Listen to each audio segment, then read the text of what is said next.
اردو کې عالمان په پښتو کې ورته موږ مولان وایو کوم چې په دین باندې پوهه خلک دی. مولا عالم یو شی نه دی، دلته خپل تاسو مولا عالم یو شی نه دی. ښه عالم چې دی که نه هغه ته وایي چې هغه سره علم او ټیک شو. دیني علم هم د مولانو سره نه یو ډیپلوما ده. ډیپلوما دا ده که نه چې یو سړي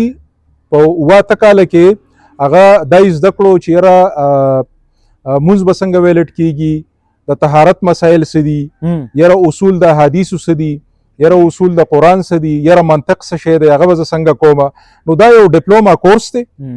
او د یو ډیپلوما کورس په ذریعه باندې دا کلیم کول چې زه عالم شوم دا په خپله جهالت دی. دا مطلب عالم چې دی که نه د علم کلیم کول د جهالت آغاز دی. العلماء ورثة الانبیاء د دغه نه مولان صاحبان چې دي نو هغه ځان ته یو اشاره کوي چې موږ د نبی علیه الصلاة والسلام چې دی موږ وارثان یو. دغه احادیث ته په کم نظر ګورئ او د دغه نه که تاسو معنا اخلئ نو څه به ترې اخلئ؟ کم حدیث چې تا ما ته کوټ کو جی تاسو ووی العلماء ورثة الانبیاء، دا حدیث چې دی که نه لاول اوس ما ته اوس غوږ کېده په دې زه کلیر کوم. جی جی جی دا حدیث چې دی دا ابتدایي چې د حدیثو کوم 3 غټ کتابونه دي دا په هغې کې نشته. دا په موطا امام مالک کې نشته، زه راته وایم دا په بخاري کې نشته، دا په مسلم کې نشته، دا په ترمذي کې دی، دا په نسائی کې دی، ابو داود کې دی، ابو داود کې دی. خو تاسو مستند کوم کتابونه د مستند نه زما د ډایرکشن نه ماړو، زه استاد لاول د یو کوېسچن جواب دي درکم. جی جی جی په کم حدیث چې کم دا دی که نه د دې حدیث ته لاندې چونکې دا مولوي صاحب دا حدیث خو بیانوي خو په دې باندې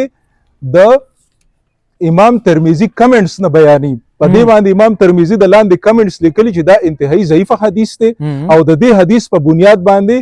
څه شی ودرېږي نه، د دې په بنیاد د فضیلت په باب کې جسټ بیانوي شي خو نور د دې حیثیت نشته، د دې حیثیت نشته په خوا چې په بنیاد باندې ته یو بیانیه جوړه کې کومه بیانیه چې جوړه شوې ده په دې امت کې چې العلماء ورثة الانبیاء دا ټوټلی رانګ بیانیه جوړه شوې ده او د دې بیانیه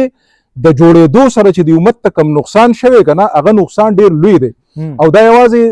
د وراثت پورې بیانیه پاتې نه شوه، دا بیانیه اوس کنورټ شوه نیابت ته. اوس پکې مولوي صاحب وایي چې زه یوازې وارث نه یم، زه نایب هم یم د نبي. نو زه عبدالغفار ورته وایي چې ته لاول خپل وراثت خو ثابت کړه نو د هغې نه پس به نیابت ثابت کړې، ته لا خپل وراثت نه دی ثابت کړی. وراثت چې تا ثابت شي نو نیابت. اوس دا نیابت چې زه وایم ما ته غوږ شه کامره، دا زه چې نیابت وایم دا نیابت زه دې ته وایم چې ته وایې چې زما مخالفت کول ګناه دی، زما د خبرې سره اختلاف کول ګناه دی،